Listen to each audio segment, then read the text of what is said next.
ఇంతకుముందు కప్పలు పట్టేవాళ్ళలాగా ఇప్పుడు పాములు జర్లు పట్టుకునేవాళ్ళలాగా ఉన్నాం. ఈ రోజు మనం అయితే అరిగిన చాక్ పీస్ మళ్ళీ అరగదీయడానికి వెళ్తున్నాం అనమాట. ఈ రోజు మనం అయితే నెల్లూరు మోడల్ హెయిర్ కట్ అయితే కొట్టించబోతున్నాం అనమాట. దాన్ని మా మమ్మీ దగ్గరికి వెళ్ళి చూపించి మా మమ్మీ రియాక్షన్ ఏందో చూద్దాము. పెన్షన్ కి వెళ్ళినప్పుడు 66 ఏజ్ ఉన్న ఆంటీలు ఫంక్షన్ కి వచ్చినప్పుడు 26 అవడానికి కారణాలు ఏవో కాదు, ఈ బ్యూటీ పార్లర్లే. గంట కష్టపడి చేసిన హెయిర్ కట్ ఇదే అనమాట. నాకైతే చాలా నచ్చింది. మీకు ఎలా అనిపించింది ఒకసారి కామెంట్ చేయండి, చూసేద్దాం. ఈ హెయిర్ కట్ వేసుకుని డైరెక్ట్ మా మమ్మీ దగ్గరికి వెళ్ళకుండా ఫస్ట్ బేబమ్మ దగ్గరికి వెళ్ళి అయితే ట్రయల్ రన్ చేశాను. నా పెన్షన్ డబ్బుల కోసం వచ్చుంటాడు ఇప్పుడు వీడు. ఏంది కామ్గా ఉండవా? నా లోపల ఏం తేడా కనిపించలే నీకా? ఏం కావాలా? ఏం కనిపించలే, తేడా ఏం కనిపించలే. లోపలేం లేదు డొల్లా.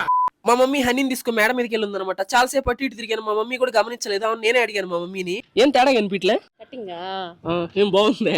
మా ఇంతకుముందు కప్పలు పట్టేవాళ్ళలాగా ఇప్పుడు పాములు జర్లు పట్టుకునేవాళ్ళలాగా ఉన్నాం. లైక్ అండ్ సబ్స్క్రైబ్ చేసేసుకో ప్లీజ్. ఉంటా బాయ్.